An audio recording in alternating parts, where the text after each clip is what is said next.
This is the voiceover for Whispering Winds. She was picked up from the bus station by her daughter. Her child had grown a lot over the past 15 years. She was no longer the rebellious 20-year-old who insisted on going to the white man's college instead of going to the Indian college near their home.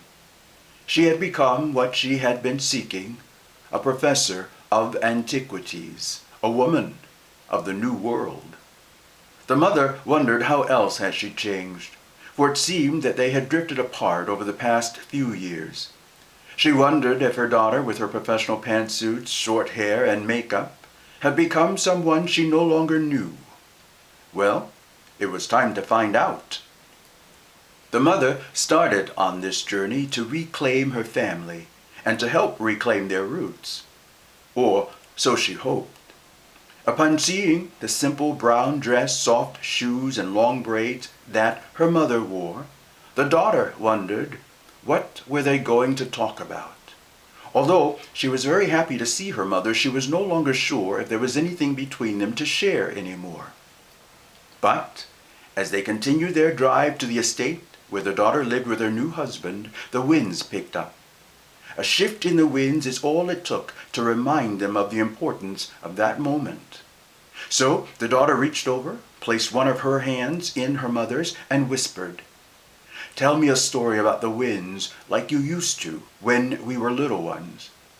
The older woman smiled and somehow became a younger version of herself as she said, "This is the story as it was told to me. A long time ago, before our people walked this land, there lived a woman called Whispering Winds. She lived alone and was very happy. The fish in the water would come to see her whenever she came to the water's edge. They came because her presence would stir the waters with a light breeze that was always pleasant to them.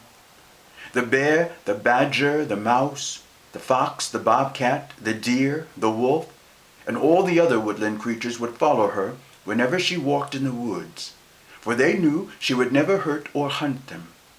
They would follow her and feel her warm, loving wind. If she went up the mountain, the great eagles, hawks, and even the littlest hummingbird would fly around her in the wind currents that also followed her. She was loved by all, and she loved them all in return. One day, when Whispering Winds was near the shore of the Great Salt Lake, she had a vision of a very large wooden canoe with strange animals carved on it.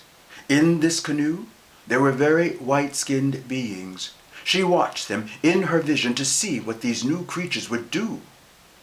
To her great sadness, they hunted, killed, burned, and wasted the land wherever they set foot. As her vision cleared, she found herself crying because in the distance and just on the horizon she saw a very large wooden canoe coming across the Great Salt Lake. So she prayed to the Great Mystery from whose heart she had come. She prayed for help, for the land and for her friends. The Great Mystery told her that she had the power to blow that canoe away if she was willing to return to him, because he had missed his daughter. And so she sighed and let loose her gift, returning the white-skinned beings back across the Great Salt Lake. Back for a while, with the hope that when they came again, they might come in peace. That's how she became the North Wind, who now lives with her father, the Great Oneness.